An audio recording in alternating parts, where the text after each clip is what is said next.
the most important question might be the question when our struggle is over, because this has been throughout the years. For me, it's since I'm working with defectors, migrants, refugees, it's of course the refugee crisis that is hitting also Romania, a country absolutely unprepared for this huge wave of refugees. And there is a second story to this, because those refugees are posing a high risk of being trafficked.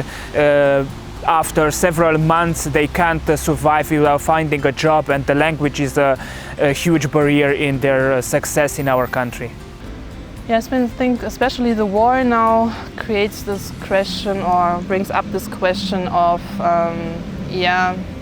what are actually also the boundaries of educational work or education, because when thinking of people being traumatized, who went through difficult situations, and having these people in workshops and seminars, this is kind of the question, in which way can we actually help? We can educate, we can make connections, give them space to meet and express, but at some point, of course, there are also limits for us. And I think the most important question is that it's not the war in Ukraine, but it's a war in Europe, first of all.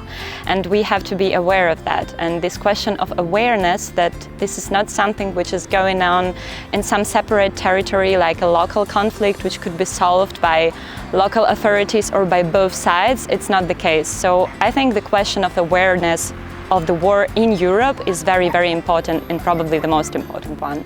Being involved directly, living in Ukraine is different from living in another country and having a different perspective. So how can we find the balance between the stories that are told at the moment? One important question that came up during the seminar is, how do we frame it?